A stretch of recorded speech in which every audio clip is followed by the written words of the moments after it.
performance of the season, Richard III. Woo! And because of the weather, all of you are superstars. Okay, guys. Thank you so much for coming. I'd like to make a few announcements about the show this evening. Please keep the aisles clear. We're going to have people running down them and with swords. So be careful. If you need to use the bathroom is right down the path. It's right down across the parking lot. Please join me in thanking our sponsors, the Seattle Parks Department and KUOW. Woohoo! After the show, we will be up here.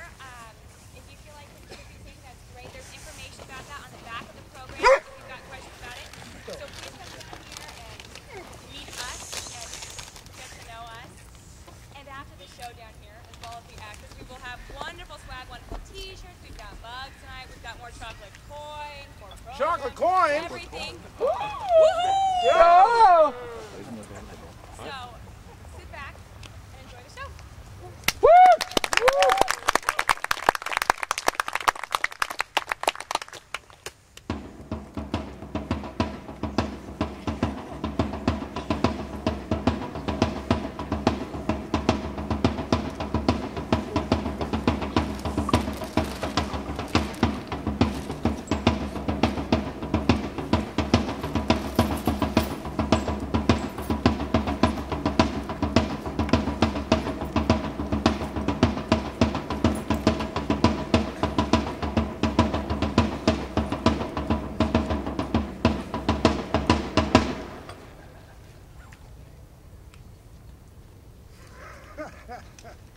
Now is the winter of our discontent, made glorious summer by this sun of York, and all the clouds that lord upon our house in the deep bosom of the ocean buried. Now are our brows bound with victorious wreaths, our bruised arms hung up for monuments, our stern alarms changed to merry meetings, our dreadful marches to delightful measures. Grim visaged war hath smoothed his wrinkled front, and now, instead of mounting barbed steeds to fright the souls of fearful adversaries, he capers nimbly in a lady's chambers to the lascivious pleasing of a lute. But I, that am not shaped for sportive tricks, nor made to court an amorous looking-glass, I that am so rudely stamped and want love's majesty to strut before a wanton ambling nymph, I that am curtailed this fair proportion, cheated of feature by dissembling nature, deformed, unfinished, sent before my time into this breathing world scarce half made up, and that so lamely and unfashionable that dogs bark at me as I halt by them.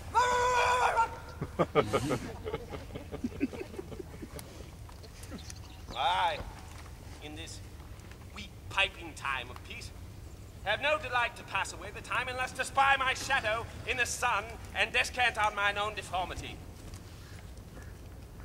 And therefore, since I cannot prove a lover to entertain these fair, well-spoken days, I am determined to prove a villain and hate the idle pleasures of these days.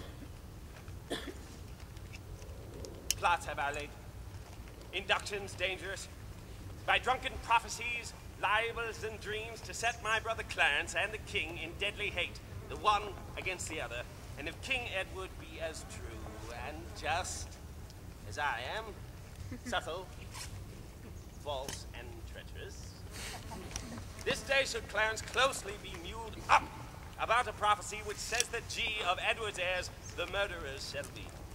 Dive thoughts, down to my soul, here Clarence comes. Brother, good day.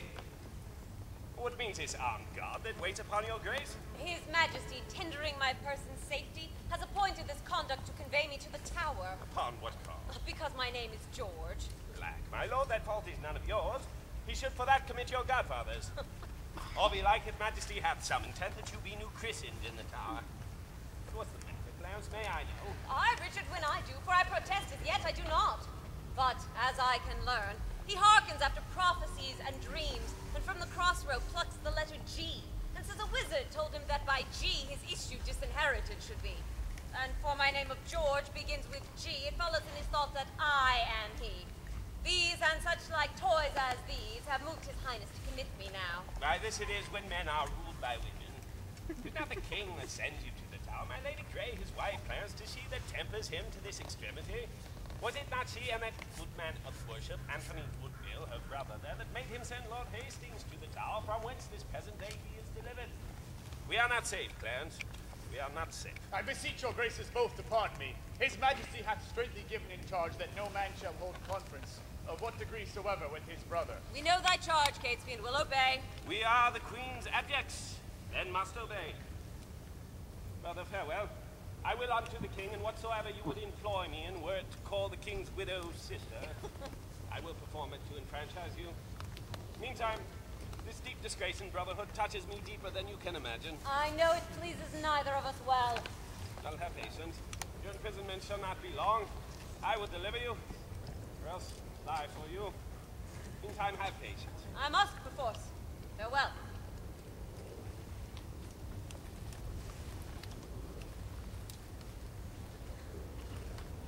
Go tread the path that thou shalt ne'er return! Simple plain terms. I do love thee so that I shall shortly send thy soul to heaven, if heaven will take the present at our hands. But who comes here? The new delivered Hastings! Good time of day unto my gracious lord! And what unto my good Lord Chamberlain? Well, are you welcome to the open air? How hath your lordship brooked imprisonment? With patience, noble lord, as prisoners must. But I shall live, my lord, to give them thanks that were the cause of my imprisonment. No doubt. No doubt, and so shall Clarence too, for they that were your enemies are his, and have prevailed as much on him as you. More pity that eagles shall be mewed while kites and buzzards prey at liberty. What news abroad? No news so bad abroad as this at home. The king is sickly, weak, and melancholy, and his physicians fear him mightily. Oh, by St. John, that news is bad indeed. Oh, he hath kept him evil died long, and overmuch consumed his royal person. Very grievous to be thought upon. Where is he in his bed? He is. He'll go you before. I will follow.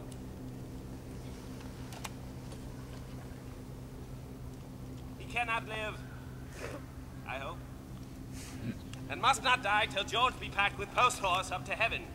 I'll interurge his hatred more to Clarence with lies well steeled with weighty arguments in F I fall not in my deeply said. Clarence hath not another day to live. Which done, God take King Edward to his mercy, and leave the world to me to bustle in. For then I'll marry Warwick's youngest daughter. What? That I killed her husband and her father? The readiest way to make the wench amends is to become her husband and her father. The which will I, not all so much for love as for another secret close intent by marrying her, which I must reach unto. But yet I run before my horse to market. Clarence still breathes. Edward still lives and reigns. When they are gone, then will I count my gains.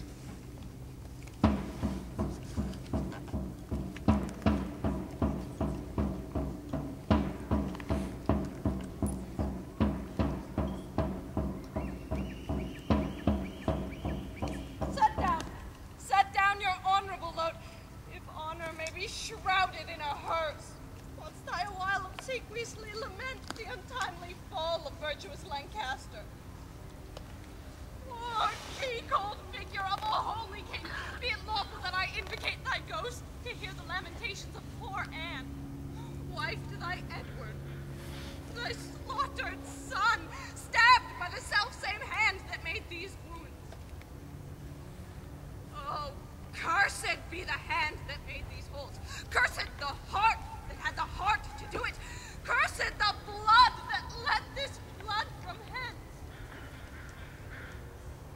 If ever he have child, abort to breed.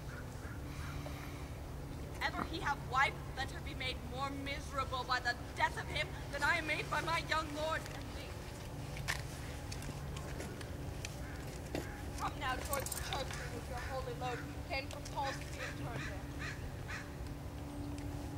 Stay, you that bear the court, set it down.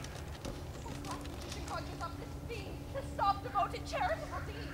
Villains, set down the course, or by St. Paul I'll make a cause of him that disobeys. My lord, stand back and let the coffin pass. Unmannered dog! Stand thou when I command. Advance thy halberd higher than my breast, or by St. Paul I will strike thee to my foot, and spurn upon thee, beggar, for thy boldness. What? You tremble? Are you all afraid? Alas, I blame you not, for you are mortal.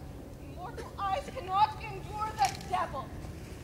Avaunt, thou dreadful minister of hell. Thou hast but power over his mortal body. His soul thou canst not have, therefore be gone. Sweet saints, but charity be not so cursed. Oh, devil, for God's sake, hence, and trouble us not. Thou delight to view thy heinous deeds. Behold this pattern of thy butcheries. Oh, gentlemen, see dead Henry's wounds up their congealed mouths and bleed afresh. Blush! Blush, thou lump of foul deformity, for 'tis thy presence that exhales this blood from cold and empty veins where no blood dwells. Oh, God, which this blood made, revenge his death.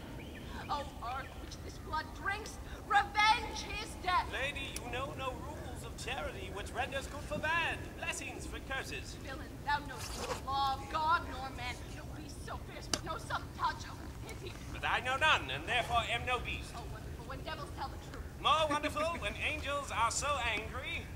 Vouchsafe divine perfection of a woman of these supposed crimes to give me leave by circumstance but to acquit myself. Vouchsafe diffused infection of a man of these known evils, but to give me leave by circumstance to accuse thy cursed self. Fairer than tongue can name thee, let me have some patient leisure to excuse myself. Fouler than heart can think thee. Thou canst make no excuse, current, but to hang thyself.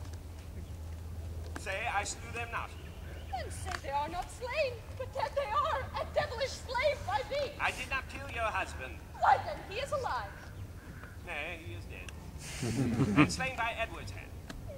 Thou wrote, thou liest. Queen Margaret saw thy murderous falchion smoking in his blood, the which thou once didst bend against her breast, but that thy brothers beat aside the point. I was provoked by her slanderous tongue, which laid their guilt upon my guiltless shoulders. Thou wast provoked by thy bloody mind, which never dreamt on aught but butcheries. Didst thou not kill this king? I grant ye, yea. Grant me, hedgehog? Then God grant me too, thou mayst be damned for that wicked deed. Oh, he was gentle, mild, and virtuous. The better for the King of Heaven that hath him. He is in heaven where thou shalt never come. Well then let him thank me that hope that sent him hither, for he is fitter for that place than for earth. And thou unfit for any place but hell. Yes. One place else, if you would hear me name it. Some dungeon. Your bedchamber. Is not the causer of the timeless deaths of these Plantagenets, Henry and Edward, as blameful as the executioner? Thou wast the cause and most accursed effect. Your beauty was the cause of that effect.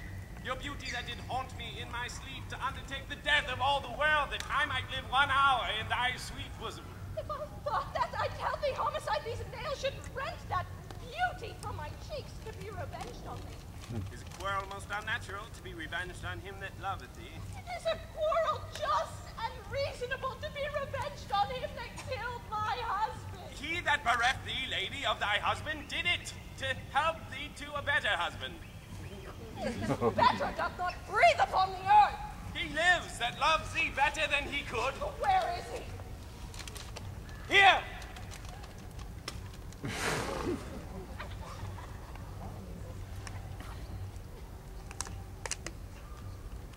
Why, dost thou spit at Would me? it were mortal poison for thy sake. Came poison from such sweet place. Never hung poison on a fowler toad out of my sight. Thou dost infect mine eye. Thine eyes, sweet lady, have infected mine. I would they were basilisks to strike thee dead. I will they were, that I might die at once, for now they kill me with a living death.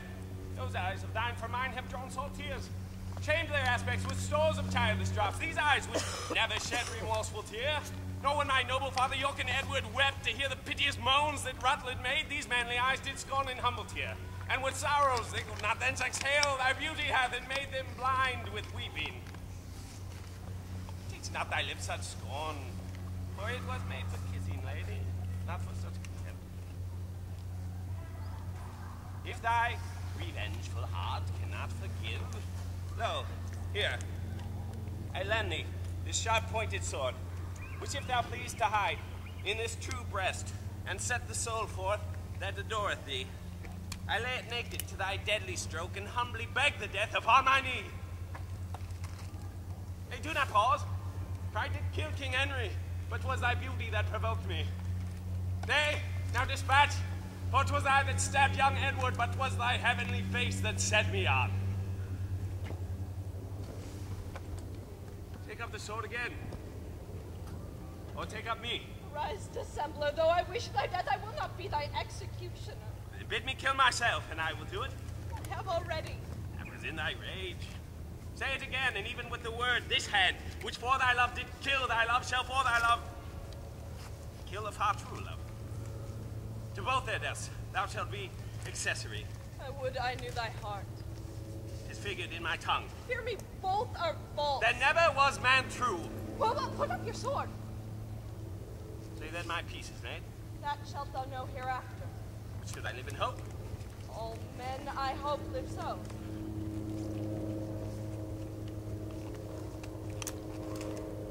Vouchsafe to wear this ring. To take is not to give.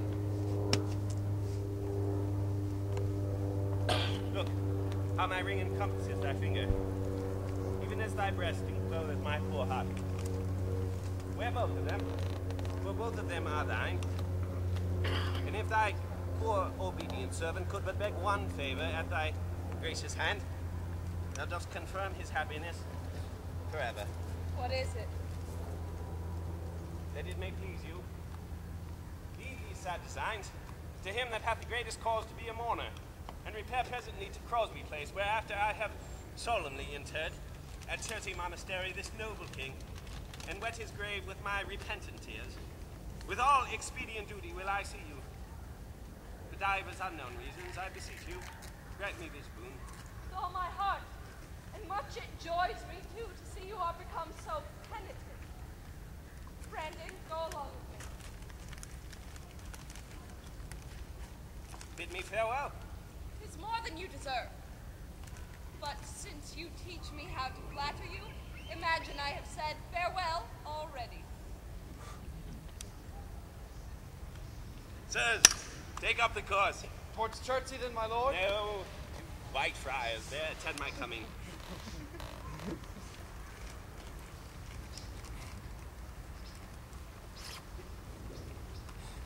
Was ever a woman in this humor wooed? Was ever a woman in this humor won? I'll have her, but I will not keep her long. What? I that killed her husband and his father? Ha! Hast she forgot already, Edward, that brave lord, her prince, who I some 3 months since stabbed in my angry mood at Tuesday? A sweeter and kindlier man, framed in the prodigality of nature, young, valiant, and no doubt right royal this spacious world cannot again afford. And she would debase her eyes on me, who cropped the golden prime of that sweet prince and made her widow to a woeful bed. On me, whose all not equals Edward's moiety, on me who hulked and am misshapen thus, my dukedom for a beggarly denier. I do mistake my person all this while. For upon my life, she finds in me, although I cannot myself, to be a marvelous proper man. I'll be a charges for a looking glass, and entertain a score or two of tailors to study fashions to adorn my body. Shine out, fair sun, till I have bought a glass, that I might see my shadow as I pass.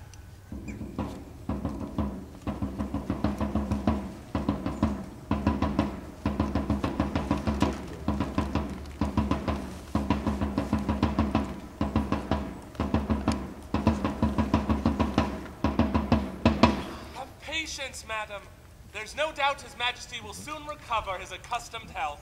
If he were dead, what would betide on me? No other harm but loss of such a lord. The loss of such a lord includes all harms. The heavens have blessed you with a goodly son to be your comforter when he is gone. Ah, he is young, and and his minority is put onto the trust of Richard Gloucester, a man that loves not me nor none of you. Is it concluded he shall be protector?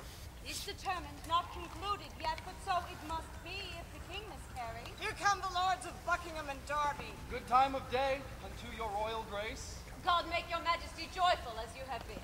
Saw you the king today, my lord of Derby. But now the Duke of Buckingham and I have come from visiting his majesty. What likelihood of his amendment, lord? Madam, good hope. His grace speaks cheerfully. God grant him health. Did you confer with him? Aye, madam. And he desires to make atonement between the Duke of Gloucester and your brothers, and between them and my Lord Chamberlain, and sent to warn them to his royal presence. I would that all were well, but that will never be. I fear our happiness is at the height. Who is it who complains unto the king that I forsooth am stern, and love them not? Cannot a plain man live, and think no harm, but thus his simple truth must be thus abused, with silken sly insinuating jack? To who in all this present speaks your grace? To thee, who hath no honesty nor grace. Or thee, or any of your faction, a plague upon you all. His royal grace, whom God preserved better than you would wish, cannot be quiet scarce a breathing while that you must trouble him with lewd complaints. Brother Gloucester, you mistake the matter. The king on his own royal disposition and not provoked by any suitor else. Aiming belike at your interior hatred, which outward action shows itself against my children, brothers, and myself, makes him to send that we may learn the cause of your ill will, and thereby to remove it. I cannot tell. The world is grown so bad that wrens make prey where eagles dare not perch. Since every jack became a gentleman, as many a gentle person made a jack. Come. I know your meaning, Brother Gloucester. You envy my advancement and my friends. God grant we never may have need of you. Meantime, God grant that we have need of you. Our brother is imprisoned by your means, myself disgraced, the nobility held in contempt, while high promotions are daily given to the noble those that scarce some 3 days since were worth a noble. I never did incense his majesty against the Duke of Clarence, but have been an earnest advocate to plead for him. My lord, you do me shameful injury, falsely to draw me in such vile suspects. You may deny that you were not the mean of my Lord Hastings' late imprisonment. She may, my lord. She may, Lord Rivers, why? Who knows not so? She may do more, sir, than denying that. She may help you to many fair preferments, and then deny her aiding hand therein, and lay those honors on your high stead. What may she not? She may I marry, may she? What? Marry may she? What marry may she? Marry with a king. A handsome stripling, too. Certain your grandam had a worse than that. Brother of Gloucester, I have too long borne your blunt upbraidings and your bitter scoffs. By heaven, I will acquaint his majesty with those gross taunts that oft I have endured. I had rather be a country servant maid than a great queen in this condition.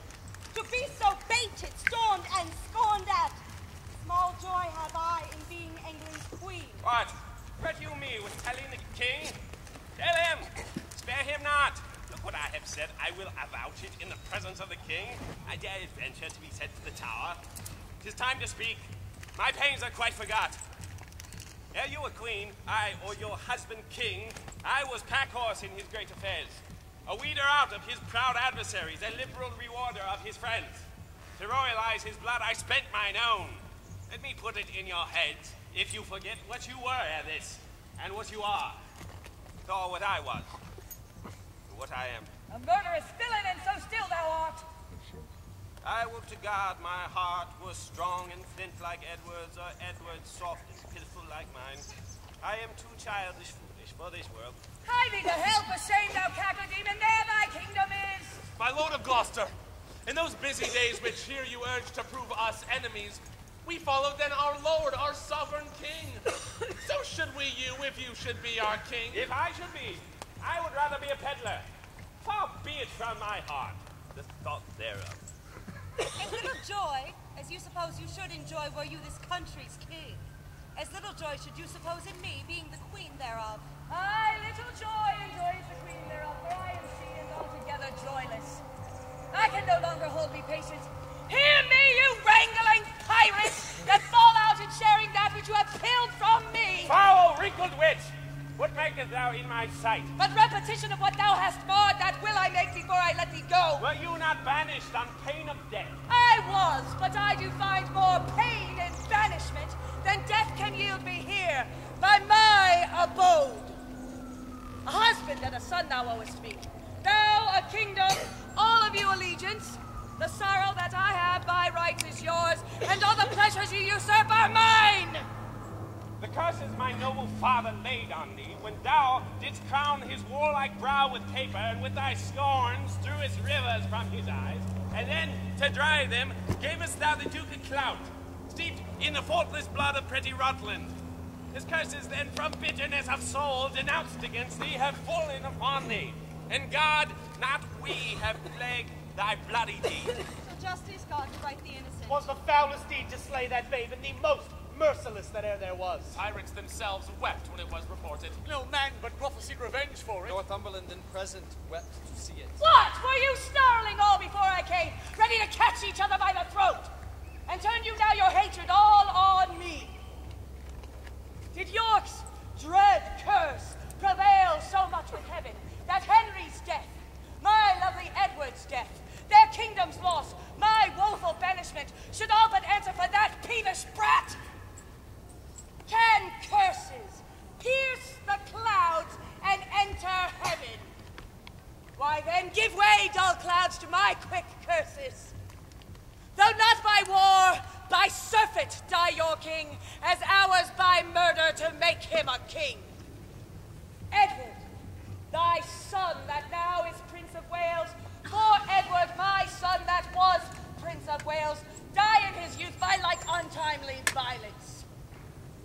Thyself a queen, for me that was a queen, outlive your glory like my wretched self. Long mayest thou live to wail thy children's death, and see another as I see thee now, decked in thy rights, as thou art stalled in mine. Long die thy happy days before thy death, and after many lengthened hours of grief, die neither wife, mother, nor England's queen. Rivers! And Dorset, you were standers by, and so wast thou, Lord Hastings, when my son was stabbed with bloody daggers. Oh God, I pray him none of you may live your natural life, but by some unlooked accident, cut off! Have done thy charm, thy hateful withered hag. And leave out thee, stay, dog, but thou shalt hear me. If heaven have any grievous plague in store, exceeding those that I can wish upon thee, oh, let them keep it, till thy sins be ripe, then hurl down their indignation on thee, the troubler of the poor world's peace. The worm of conscience still begnaw thy soul. Thy friends suspect for traitors while thou livest, and take deep traitors for thy dearest friends. No sleep close up that deadly eye of thine, unless it be while some tormenting dream affright thee with a hell of ugly devils, thou elvish marked, abortive, rooting hog, thou that was still in thy activity, the slave of nature, and the son of hell, thou slander of thy heavy mother's womb, thou loathed issue of thy father's loins, thou rag of honor, thou detested! Richard! I call thee not! I cry thee mercy then, for I can think that thou hadst called me all these bitter names. Why, so I did, but looked for no reply. Oh, let me have the period to my curse! 'Tis done by me, an end in Margaret. Thus have you breathed your curse against yourself. Poor painted queen, vain flourish of my fortune. Why strewest thou sugar on that bottled spider whose web ensnareth thee about? Fool, fool, thou whetst a knife to kill thyself. The day will come when thou shalt wish for me to teach thee how to curse that poisonous bunchback toad. False-boding woman, end thy frantic curse, lest to thy harm thou move our patience. Foul shame upon you, you have all moved mine. Would you were well served, you would be taught your duty. Dispute not with her, she is a lunatic. Master Marquess, you are malapert. Your fire new stamp of honor is scarce current. Oh, that your young nobility knew what 'twere to lose it and be miserable. They that stand high have many blasts to shake them. Good counsel, Mary, learned Marquise. It touches you, my lord, as much as me. Aye, and much more. But I was born so high, our Airy buildeth in the cedar's tops, and dallies with the wind, and scorns the sun. And turns the sun to shade, alas, alas. Witness my son! Now, in the shade of death, whose bright outshining beams thy cloudy wrath have dimmed in eternal darkness. Your Airy buildeth in our Airy's nest. O God that seest it, do not suffer it, as if it was one with blood lost, be it so. Peace, peace, for shame, if not for charity. Urge neither charity nor shame to me. Uncharitably with me have you dealt, and shamefully my hopes by you are butchered. My charity is outrage, life my shame, and in that shame still live my sorrow's rage! Have done! Have done! Oh, princely Buckingham, let me kiss thy hand in sign of league and amity with thee. Now fair befall thee and thy noble house. Thy garments are not spotted with our blood, nor thou within the compass of my curse. O Buckingham, take heed of yonder dog. Look, when he fawns, he bites, and when he bites, his venom tooth will rankle to the death. Have not to do with him. Beware of him. Sin, death, and hell have set their marks on him, and all their ministers do attend on him. What does he say, my lord of Buckingham? Nothing I respect, my gracious lord. What? Dost thou scold me for my gentle counsel? And soothe the devil that I warn thee from? Oh, but remember this another day, when he shall split thy very heart with sorrow, and say, poor Margaret was a prophetess. Live, each of you, subjects to his hate, and he to yours, and all of you to God! My hair doth stand on end to hear her curses. And so doth mine. I muse why she's at liberty. I cannot blame her. By God's holy mother, she hath had too much wrong, and I repent my part thereof that I have done to her. I never did her any to my knowledge. Yet you have all the vantage of her wrong. Mary, as for Clarence, he is well repaid. He is franked up to fat in for his pains. God pardon them that are the cause thereof. A virtuous and Christian-like conclusion to pray for them that have done scathe to us. So do I ever. Lords, will you go with me? We wait upon your grace.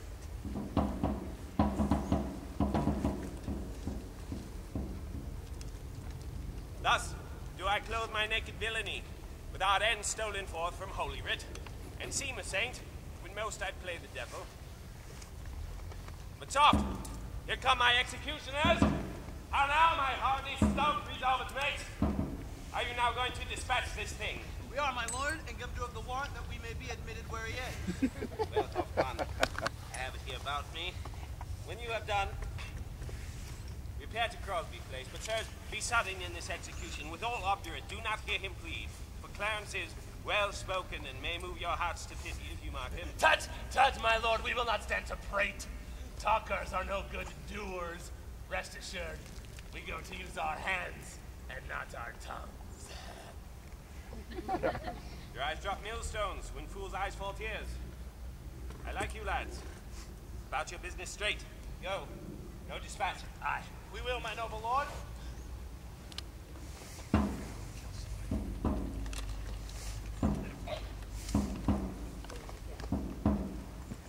Why looks your grace so heavily today? Oh, keeper, I have passed a miserable night, so full of fearful dreams and ugly sights, that as I am a Christian faithful man, I would not pass another such night, though 'twere to buy a world of happy days. So full of dismal terror was the time. What was your dream, Lord? Pray you, tell me. Methought that I had broken broken from the tower, and was embarked across to Burgundy. In my company, my brother Gloucester, who from my cabin tempted me to walk upon the hatches. We paced along the giddy footing of the hatches. We thought that Gloucester stumbled, and in falling struck me, that meant to stay him, overboard into the tumbling billows of the main. Lord, we thought what pain it was to drown. Such dreadful noise of waters in my ears. Such sights of ugly death within my eyes. I thought I saw 1,000 fearful wrecks. 10,000 men that fishes gnawed on. Wedges of gold. Great anchors. Heaps of pearls. Inestimable stones. Unvalued jewels lay scattered in the bottom of the sea. Some lay in dead men's skulls, and in the holes where eyes did once inhabit there were crept, as twere in scorn of eyes, reflecting gems that wooed the slimy bottom of the deep and mocked the dead bones that lay scattered by. Awake you not in this sore agony. No, no. My dream was lengthened afterlife. Oh, then began the tempest to my soul.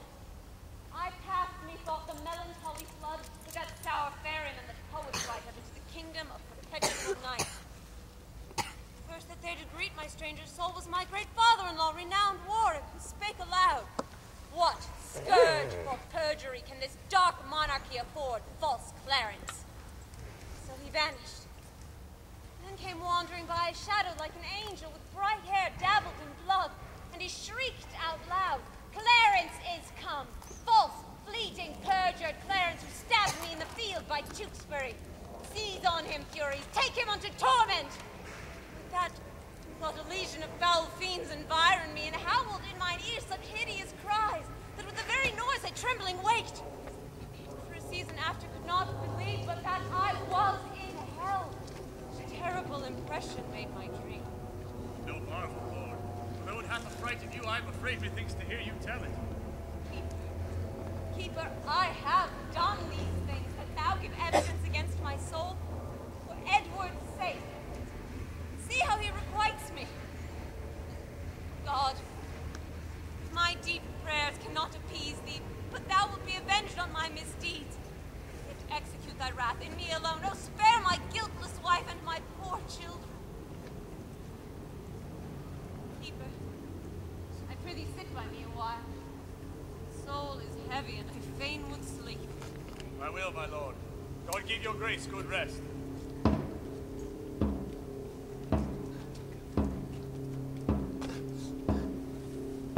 Oh! Who's there? What was that, Bell? How camest thou hither? I would speak with Clarence, and I came hither on my legs. What's so brief? Tis better, sir, than to be tedious. Let him share commission. Talk no more. I am in this commanded to deliver the noble Duke of Clarence into your hands. Will not reason what it is meant hereby, for I'll be guiltless in the meeting. There lies the Duke asleep. Now to the king, and signify to him that thus I resign you my charge. You may, sir. This point of wisdom. Fare you well.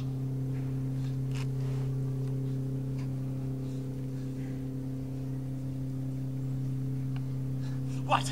Shall we stab him as he sleeps? No. He'll say 'twas done cowardly when he wakes. But he shall never wake until the judgment day. Why then he'll say we stabbed him sleeping. The urging of that word judgment hath bred a kind of remorse in me. Why, art thou afraid? Not to kill him, having a warrant, but to be damned for killing him, from the which no warrant can defend me. I thought thou hast been resolute. So I am. To let him live. I'll back to the Duke of Gloucester and tell him so. No, I prithee, stay a little. I hope this passionate humor of mine will change.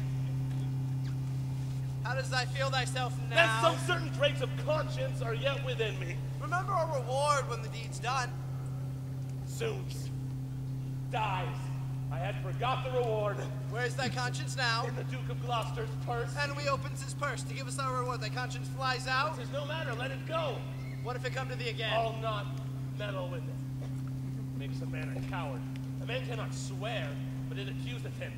A man cannot steal, but it checks him. A man cannot lie with his neighbor's wife, but it detects him. There's a foul, flushing, shamefaced spirit that mutinies in a man's bosom. fills a man full of obstacles. Made me once return a purse of gold by chance I found. Zoons! 'Tis even now at my elbow persuading me not to kill the Duke. No, take the devil in thy mind and believe him not. I'm strong-framed. You cannot prevail with me. Spoke like a tall man that respects his reputation. Come, shall we fall to work?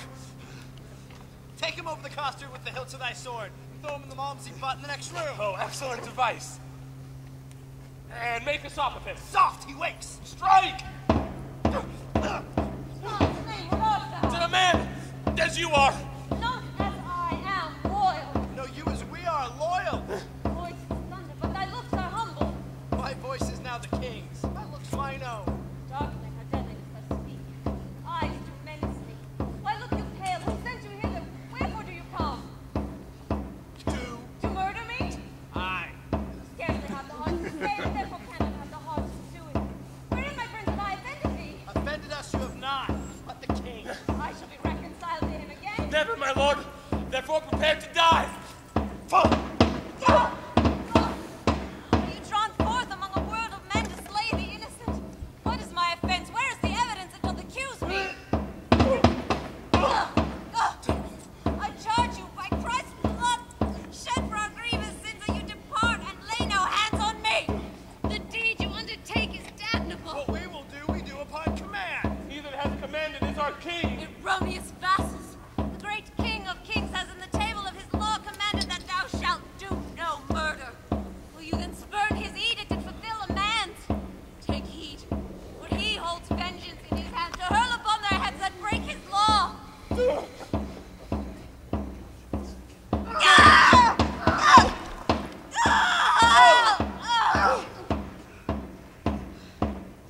You are hard for me to back again. Send me to my brother Gloucester, who will reward you better for my life than Edward will for tidings of my death. You are deceived. Your brother Gloucester hates you. No, he loves me and he holds me dear. Go you to him from me. Aye. So we will. Make peace with God, for you must die, my lord. Granny, spice of pity in thy look. Oh, Oh, if thine eye be not a flatterer, come thou on my side and entreat for me. A begging prince, what beggar pities look not? like my lord. And if all this will not do, I'll throw you in the Malmsey butt within. A bloody deed, and desperately dispatched. How fain like Pilate would I wash my hands of this most grievous murder. How now?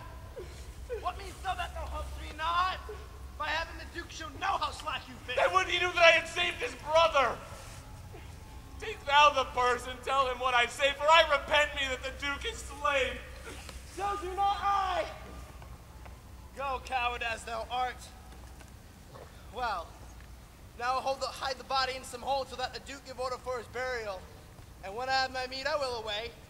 For this will out, and then I must not stay.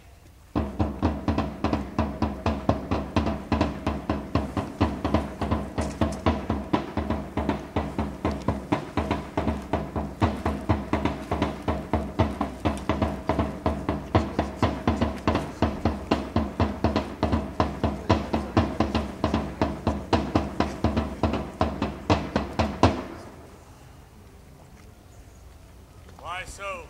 Now we have done a good day's work. You peers continue this united league.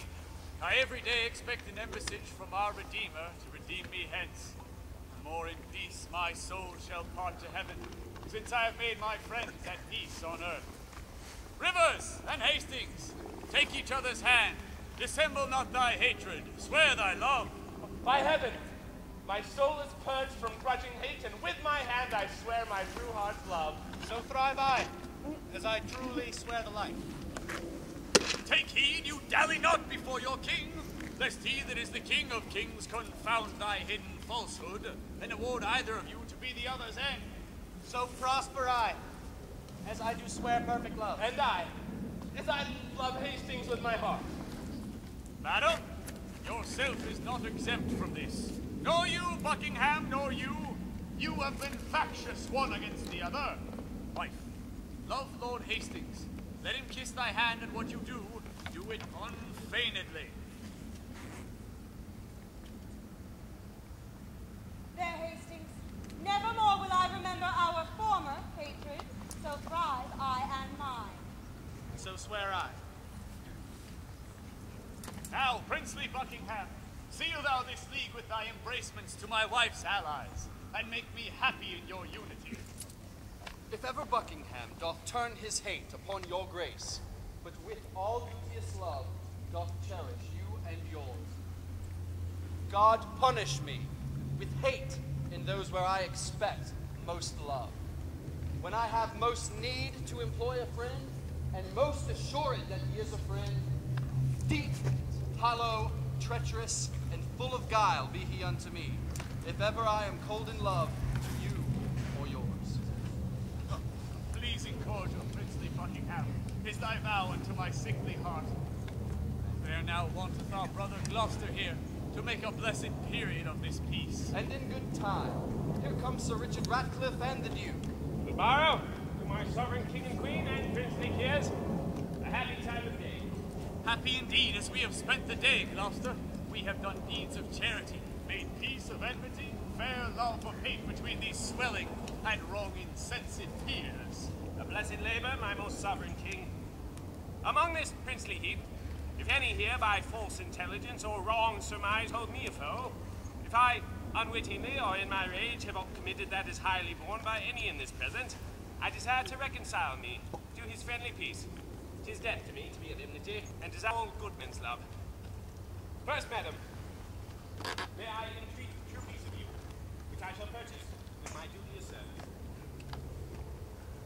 Of you, cousin Buckingham, if ever any grudge were lodged between us, of you, Lord Rivers, and Lord Grey, of you, that all without desert have frowned upon me, lords, earls, dukes, gentlemen, indeed of all, there is not an Englishman alive with whom my soul is any jot at odds more than the infant that is born tonight. I thank my God for my humility. A holy day shall this be kept hereafter. I would to God all strife for welcome countenance.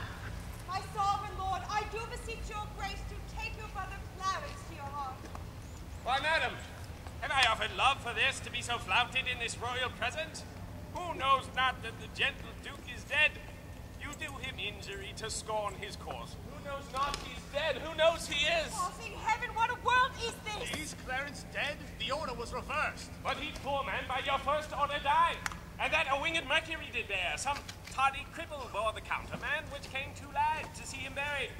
God grant that some less noble, less loyal, nearer in bloody thoughts, but not in blood, deserves not worse than wretched Clarence did, and yet no current from suspicion. A boon, my sovereign, for my service done. Oh, I prithee, peace. My soul is full of sorrow. I will not rise unless your highness hear me.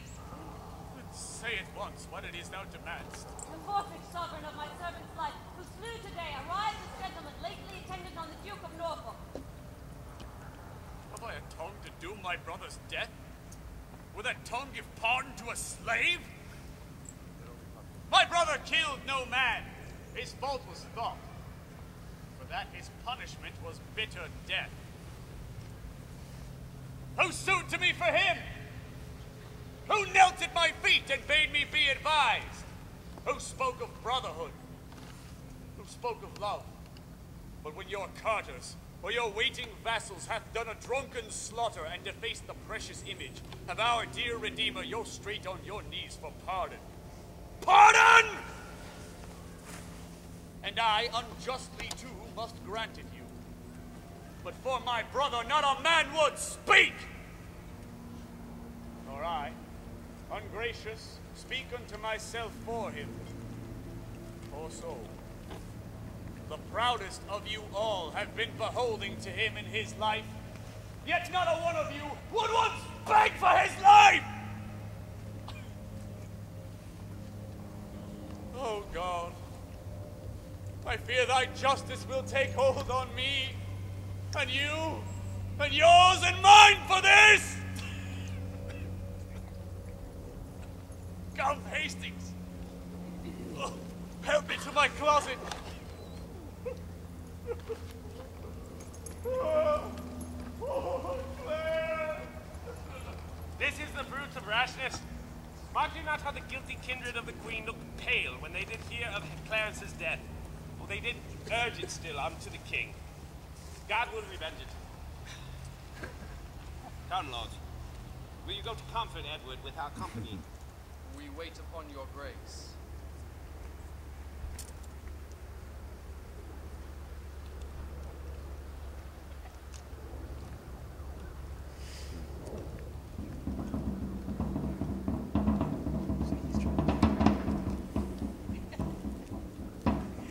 Come, Hastings! Help me to my closet! Oh, Clarence! Good grandam, tell us, is our father Clarence dead? No, boy. Why do you weep so oft and beat your breast and cry, oh, Clarence, my unhappy son? Why do you look on us and shake your head and call us orphans, wretches, castaways, if that our noble father were alive? It were lost sorrow to wail one that's lost. Who shall hinder me to wail and weep? To chide my fortune and torment myself, I'll join with black despair against my soul, and to myself become an enemy. What means this scene of rude impatience? To make an act of tragic violence. Edward, my lord, thy son, our king, is dead. If you will live, lament. If die, be brief, that our swift-winged souls may catch the king, or like obedient servants follow him to his new kingdom of ne'er-changing night. Oh, so much interest have I in thy sorrow as I had title in thy noble husband. I have bewept a worthy husband's death, and lived with looking on his images. But now 2 mirrors of his princely semblance are cracked in pieces by malignant death, and I for comfort have but one false glass that grieves me when I see my shame in him. Thou art a widow, yet thou art a mother, and hast the comfort of thy children left. Oh, what cause have I? Thine being but a loyalty of my own, to overthrow thy rose and drown thy cries. Give me no help in lamentation. I am not barren to bring forth complaints. All springs reduce their currents to mine eyes, that I, being governed by the watery moon, may send forth plenteous tears to drown the earth. Oh, for my husband, for my dear Lord Edward. Oh, for our father, for our dear Lord Clarence. Alas, for both mine, Edward and Clarence. What stay had I but Edward, and he's gone? What stay had we but Clarence, and he is gone? What stays had I but they, and they are gone. Never a widow had so dear a loss, but never orphans had so dear a loss. Never mother had so dear a loss. She for an Edward weeps, and so do I. I for a Clarence weep, so doth not she. These babes for a Clarence weep, and so do I. Comfort, dear mother. God is much displeased that you take with unthankfulness his doing. In common worldly things 'tis called ungrateful, with dull unwillingness to repay a debt with which bounteous hand was kindly lent. But much more to be thus opposite with heaven, for it requires the royal debt it lent you. Madam, bethink you like a careful mother of the young prince your son. Send straight for him, let him be crowned. In him your comfort lives.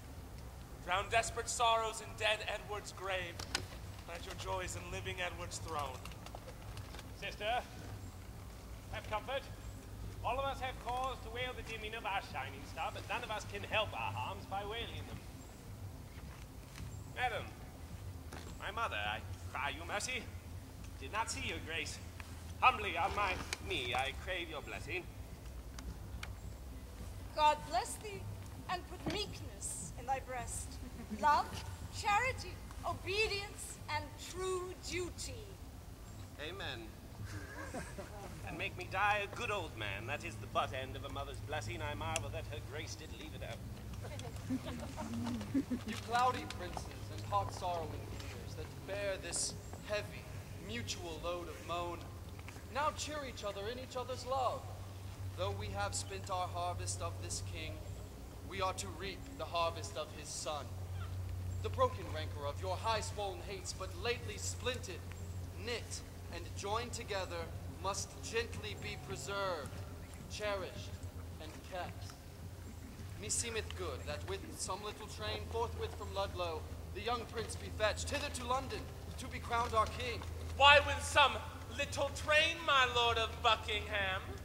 Marry, my lord, lest by a multitude the new healed wound of malice should break out, which would be so much the more dangerous by how much the estate is green and yet ungoverned, where every horse bears his commanding rein and may direct his course as please himself.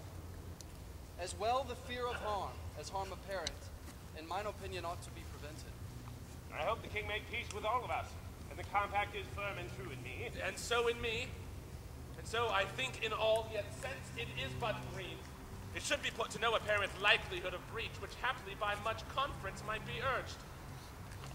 Therefore I say with noble Buckingham, that it is meet so few should fetch the prince. So say I. And be it so. And go we to determine who they shall be that straight should post to Ludlow. Adam.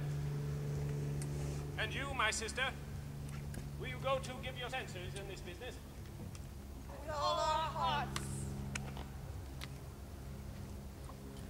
My lord, whoever journeys to the prince,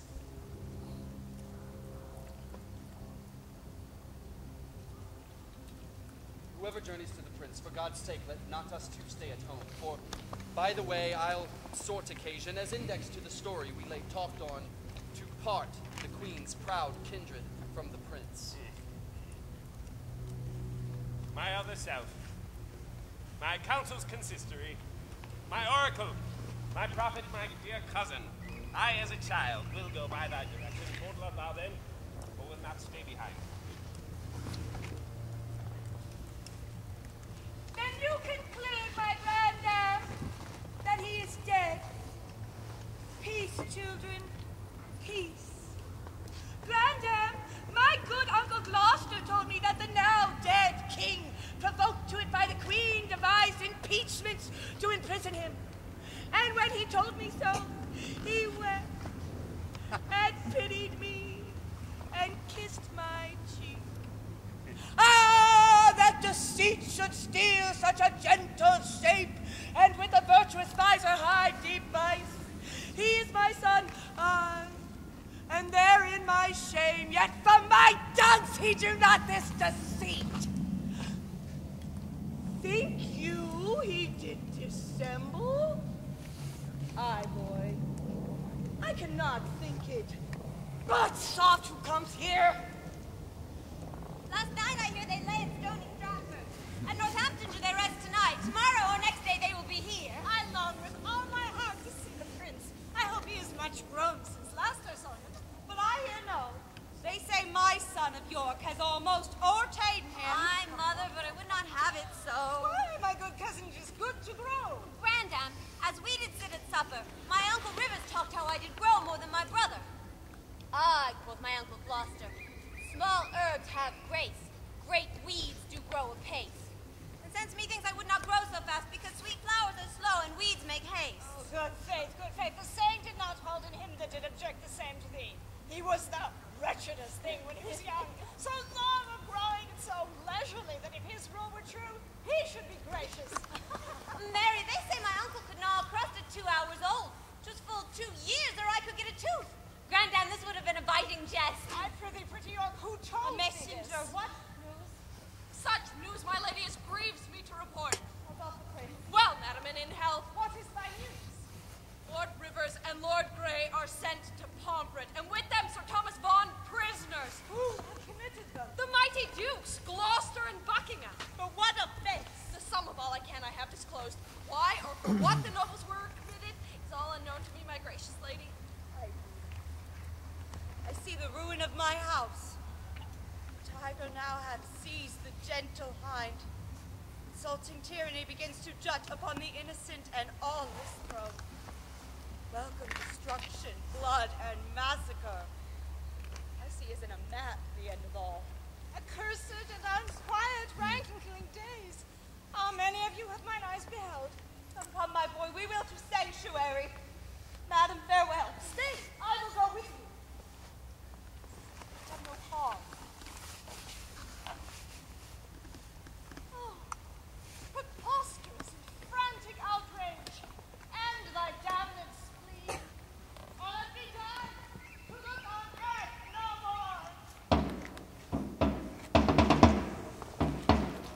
more. Welcome, sweet prince, to London, to your chamber. Welcome, dear cousin. My thoughts sovereign. The weary way hath made you melancholy. No, uncle, but our crosses on the way have made it wearisome, tedious, and heavy. I want more uncles here to welcome me. Sweet prince, the untainted virtue of your years hath not yet dived into the world's deceit. Those uncles which you want were dangerous. Your grace attended to their sugared words, and looked not on the poison of their heart. God keep thee from them, and from such false friends. God keep me from false friends, but they were none. I thought my mother and my brother York would long ere this have met us on the way. By what a slug is Hastings, that he comes not to tell us whether they will come or no. And in good time. Here comes the sweating lord. Welcome, my lord! What? Will our mother come? On what occasion, God, he knows, not I. The queen your mother and your brother York have taken sanctuary. The tender prince would fain have come with me to meet your grace, but by his mother was perforce withheld. Fie, what an indirect and peevish course is this of hers. Lord Cardinal, will your grace persuade the queen to send the Duke of York unto his princely brother presently? If she deny, Lord Hastings, go with him. From her jealous arms, pluck him perforce. God forbid we should infringe the holy privilege of blessed sanctuary. Not for all this land would I be guilty of so deep a sin. You are too senseless obstinate, my lord, too ceremonious and traditional. Weigh it but with the grossness of this age. You break not sanctuary in seizing him. The benefit thereof is always granted to those whose dealings have deserved the place, and those who have the wit to claim the place. This prince hath neither claimed it nor deserved it, and therefore, in mine opinion, cannot have it. Oft have I heard of sanctuary men, but sanctuary children? Ne'er till now. My lord, you shall rule my mind for once. Come on, Lord Hastings, will you go? I go, my lord. Good lords, make all the speedy haste you may. Say, Uncle Gloucester, if our brother come, where should we sojourn till our coronation? Where it seems best unto your royal self. If I may counsel you, some day or two your highness shall repose you at the tower. Then where you please, and be thought most fit for your best health and recreation. I do not like the tower of any place. So wise, so young, they say, do never live long. And in good time, here comes the Duke of York. Richard of York! How fares our loving brother? Well, my dread lord. So I must call you now. My brother, to our grief as it is yours. Too late he died that might have kept that title, which by his death hath lost much majesty. How fares our cousin, noble lord of York? I thank you, gentle uncle. Oh, my lord, you said that idle weeds are fast in growth. The prince my brother hath outgrown me far. He hath, my lord. And is he therefore idle? Oh, fair cousin, I must not say so. And he is more beholding to you than I. He may command me as my sovereign, but you have power in me as a kinsman. Say you, uncle. Give me this dagger. My dagger, cousin, with all my heart. A beggar, brother? Of my kind uncle that I know will give. And being but a toy, it is no grief to give. Greater gift than that I'll give my cousin. Greater gift, oh, that's the sword to it. Ah, gentle cousin, were it light enough. Oh, I see, you will part but with light gifts. In weightier things you'll say a beggar nay. It is too heavy for your grace to wear. Weigh it lightly were it heavier. But would you have my weapon, lord? I would, that I might thank you as you call me. How? Little. My lord of York will still be cross in talk. Uncle, your grace knows how to bear with him. You mean to bear me, not to bear with me. Uncle, my brother mocks both you and me. Because that I am little like an ape, he thinks that you should bear me on your shoulders.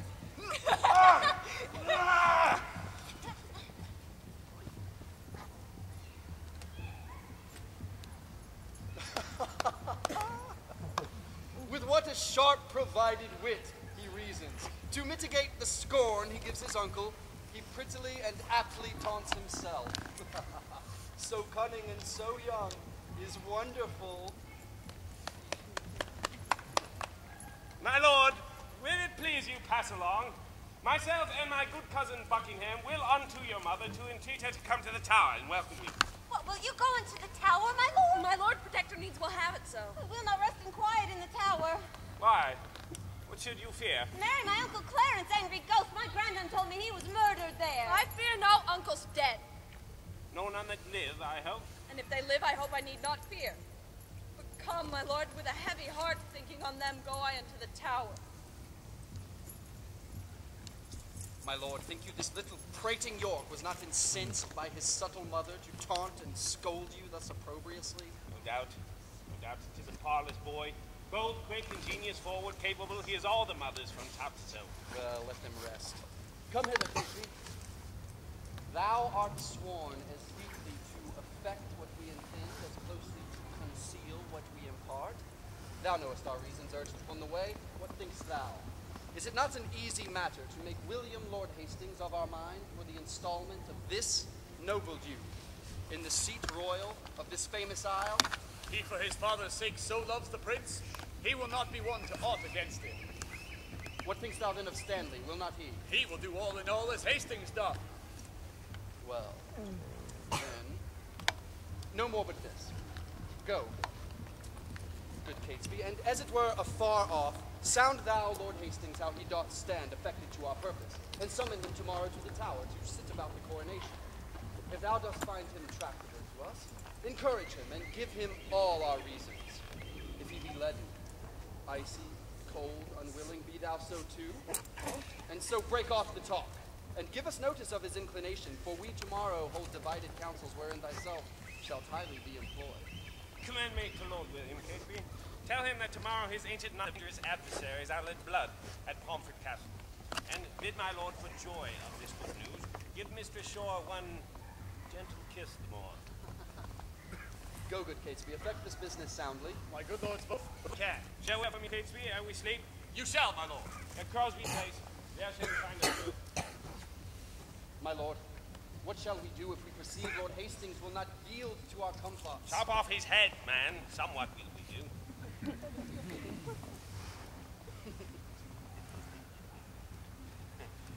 And look, when I am king, claim thou of me the earldom of Hereford and all the movables whereof the king my brother will. I'll claim that gift at your grace's hand. And look to have it yielded with all kindness. Come, let us sup betimes, that afterwards we may digest our complots in some form.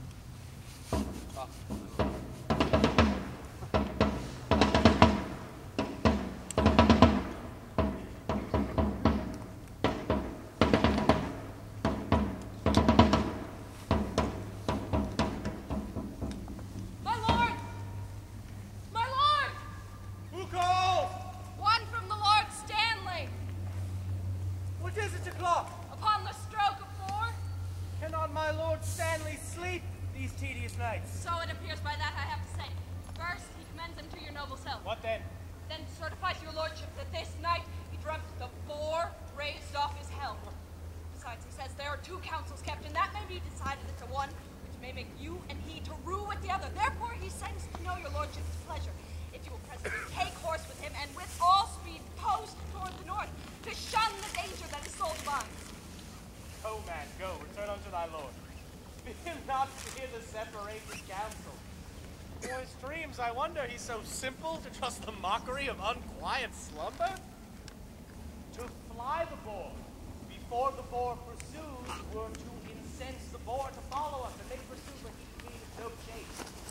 Go, bid thy master rise and come to me. We will together to the tower, and he will see the boar will use us kindly. Oh, go, my lord, and tell him what you say. Many good morrows to my noble lord. Good morrow, Catesby. You're early stirring. What news? What news in this our tottering state? 'Tis a reeling world indeed, my lord, and I fear it will not stand upright till Richard wear the garland of the realm. How wear the garland? Does that mean the crown? Aye, my lord. I'll have this crown of mine cut from my shoulders, ere I'll see the crown so foul misplaced. But canst thou guess that he doth aim at it? Aye, on my life. and hopes to find you forward upon his party for the gain thereof, and thereupon sends you this news, that this day your enemies, the kindred of the Queen, are to die at Pomfret. Indeed, I'm no mourner for that news, because I have been still my adversaries. But that I'll lend my voice on Richard's side to bar my master's heirs in true descent, God knows I will not do it to the death. God keep your lordship in that gracious mind. But I shall laugh at this a 12-month hence, that they which brought me in my master's hate, I live to look upon their tragedy. 'Tis a vile thing to die, my gracious lord, when men are unprepared and look not for it. Oh, monstrous, monstrous, but so 'twill fall out with Rivers, Vaughan, Grey, and some men else that think themselves as safe as you and I, who, as thou know, are dear to princely Richard and to Buckingham. The princes both make high account of you, for they account his head upon the bridge. I know they do, and I have well deserved it. Come on, where's your boar, man? Fear you the boar and go so unprovided? My lord, good morrow. Good morrow, Catesby. You may jest on, but by the holy rood, I do not like these several councils on. My lord, I hold my life as dear as you, and never in my life, I do protest, was it so precious to me as 'tis now. Think you, but that I know our state secure, I would be so triumphant as I am? The lords at Pomfret, when they rode from London, were jocund and supposed their states were sure. And indeed, they had no cause to mistrust. But yet you see how soon the day o'ercast. This sudden stab of rancor I misdoubt. Pray God, I say, I prove a needless coward. Come, shall we towards the tower the day is spent? Come, have with you what you want, my lord. Today, the lords you talked of are beheaded. They, for their truth, might better wear their heads than some that do accuse them wear their hats. But come, let's away. Go you on before. I'll talk with this good fellow. How now, sirrah? How goes the world with you? The better that your lordship please to ask. I tell thee, men, tis better with me now than when I met thee last when now we meet. Then was I going prisoner to the tower by the suggestion of the Queen's allies. But now I tell thee, keep it to thyself. This day, those enemies are put to death, and I in better state than e'er I was. God hold it to your honor's good content. Gramercy, fellow.